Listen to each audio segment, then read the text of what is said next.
Thank you. Good morning, ladies and gentlemen. Thank you very much, MC, and thank you to Bab Masilela for according me this opportunity to read Jayendra Naidoo's remarks that he would have shared with us as he agitated today's roundtable discussion. We welcome those that are returning guests of this wonderful legacy program. You are more au fait about what we do in this business roundtable. And for those of you that are joining us for the first time, usually, as the MC has explained, the agitator will put a couple of pointers as a nub for a later discussion. So it would serve you well to just make a note of those things that you would want to expand on because they resonate with you, or to anchor further. So without further ado, let me just read what Mr. Naidoo would have put before us as he agitated for this morning's discussion. Greetings to everybody present here today. I am deeply honored to have been asked to speak at this roundtable, and I sincerely regret not being able to join you in person. Nevertheless, I hope to be able to share with you some thoughts and observations on the present social, economic, and political situation in South Africa and its neighboring economies, and the challenges particularly for business. My intention is to stimulate the discussion with a brief input. Jayendra has participated in trade union and political movements in South Africa since mid-1970s.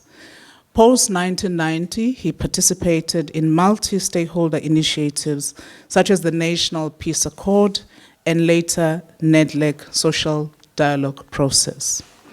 In the past decade, he has found himself moving even further to become part of organized business, serving as a member of the Board of Business Leadership South Africa. In these capacities, he has heard and has used many times the phrase, "The country is at the crossroads." While in his opinion, it had generally been true that we have, as South Africa, been at the crossroads during these trying times and period, and society has generally found a positive way forward, he thinks it would be fair to say that the general sentiment today amongst almost all economic participants would be that the country is most definitely at a crossroads of major dimensions. As the most diversified and sophisticated economy in sub-Saharan Africa, if not the continent, South Africa is on the edge of losing its precious investment grade rating, which has been so carefully built up over the years since the advent of democracy. He views the first quarter of 2016 as having been a significant demonstration of negative growth rate against a backdrop of massive youth unemployment and social inequality.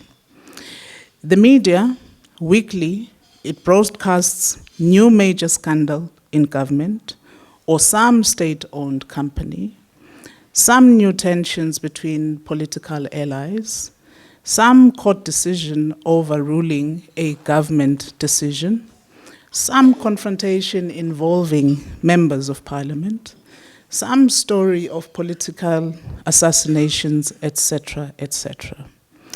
On the eve of local government elections, as well as the ruling party's elective conference, it is not a pretty picture. It is a picture that reflects a fair degree of risk and instability. Nevertheless, the rating agencies have left our credit rating unchanged. The tax authorities have collected a record amount of taxes. Business CEOs and governments have been actively collaborating over the past 6 months to advance a common set of initiatives. Our currency appears to have settled in a stable, albeit a lower range. Electricity load shedding has ended and the system generally continues to operate all by itself. The story of South Africa, in Jayendra's opinion, is of a somewhat fragmented and incoherent underachiever, which at the same time has far too deep economic, cultural, and political sophistication to fail. So how do we deal with the crossroads of 2016? That's where he would have started his agitation. How have these crossroads changed from earlier times? And as our economist from DNA Economists was trying to draw the scarlet thread from last year's discussions to today, the question becomes, how have these changed in a space of 12 months, 24 months, 36 months, and above? And most importantly, how have we changed since earlier times? Many, if not all of us here today, reflect the changes of the past 2.5 decades. This event commemorates number 43 Trelawney Park as a base for political activists advancing a struggle in exile to liberate South Africa from the rule of apartheid, to the modern day struggle of these same activists now acting as leaders, operating in all walks of a democratic and free country, struggling, however, to deliver the fruits of liberation. As with number 43 Trelawney Park, most of us have moved from the position of activists outside of the system into the position of functionaries of the new establishment and are responsible for its policies, for its practices and achievements or failures. It really doesn't matter if some of us now serve in government while others are in business or the private sector.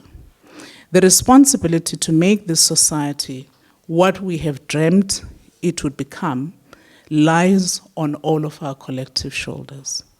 In previous times, activists found themselves either in exile or in the trade unionist movement and civic organizations in the country, or underground structures or in the apartheid organizations, building international solidarity with our struggle, whilst at the same time, all contributing to a common goal of social change. Like many of us here, Jayendra says that he's among those who have found their way into the world of business, from which we have to define a role that contributes to that greater good and responds to the crossroads of today that he earlier alluded to.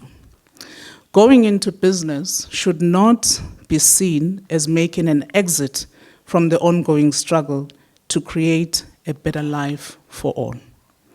On the contrary, entrepreneurs should be regarded as economic activists, serving a positive social function. It should be a means through which one can make a valuable contribution. Entrepreneurs, especially those who have started without the luxury of significant finances, they face many challenges and many stresses. And those challenges and stresses tend to keep them focused on their business affairs and making them very polite when dealing with their customers and funders in the public sector and corporates and banks.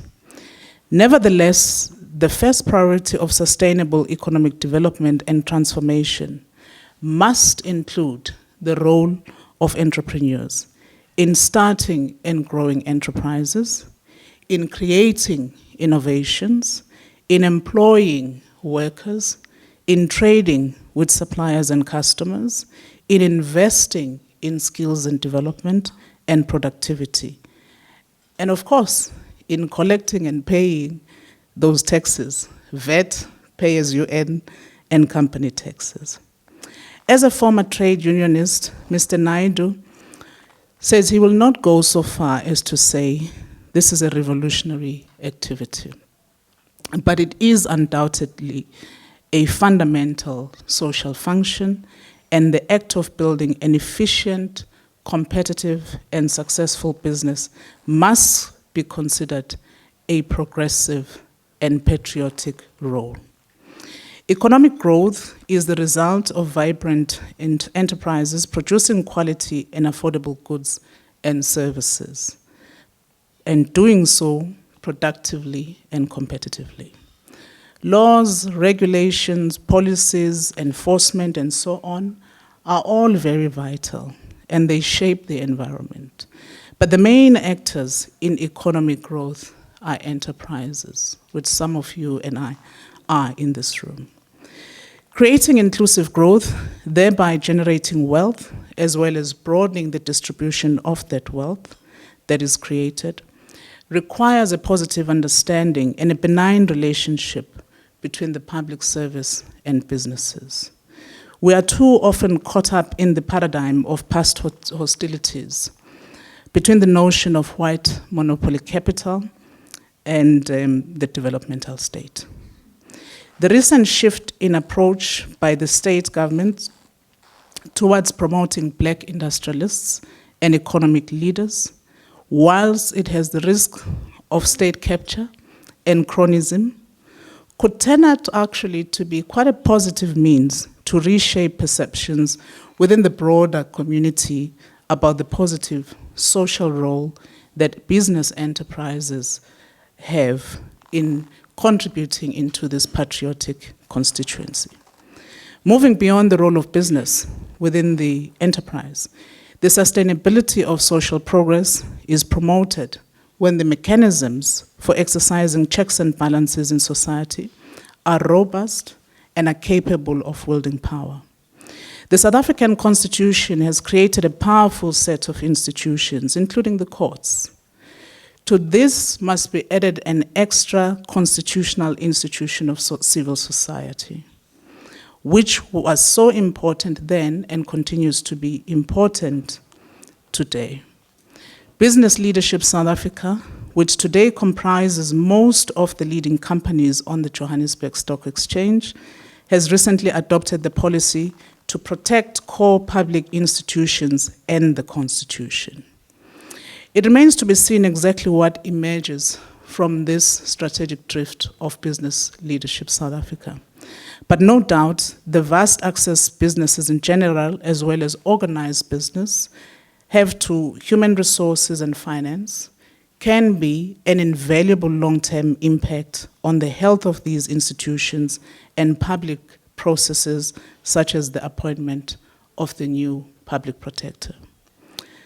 Finally, Jayendra would have said to us, as he agitates further for the discussion that we're just about to have, he would have said he thinks it goes without saying that despite correct and meaningful actions directed at the long term, history is shaped by spontaneous and short-term events. History is shaped by spontaneous and short-term events. While there is never a shortage of strong opinions to be found amongst business leaders, there is often rarely an effort to publicly address a concerted consensus on key issues. Be it an unpopular decision that is made by the President of the Republic, or to a serious regulatory breach by a private sector corporate. Business organizations have to find their voice and be prepared to fight hard on matters that actually count. Mr. Naidoo is optimistic about the future, as I'm sure most of us are, as I'm sure most of us have been over the past decades. He believes that crisis can produce positive change. For example, when the generation of 1976 and 1977 were short, their student organizations banned and many fled into exile, some of them coming through number 43 Trelawney. It led to the strengthening of the external liberation movement and the growth inside the country of civic and trade unionist organizations. Ironically, the end of apartheid, which resulted in some young white people losing their public sector occupational privileges, resulted in them moving into business, with a huge growth in income in the white population, according to Stats SA. Similarly, today, the current conditions hold the seeds of new opportunities. It is at that point that he would have left us to agitate on what the future holds and what actually those new opportunities are. I thank you.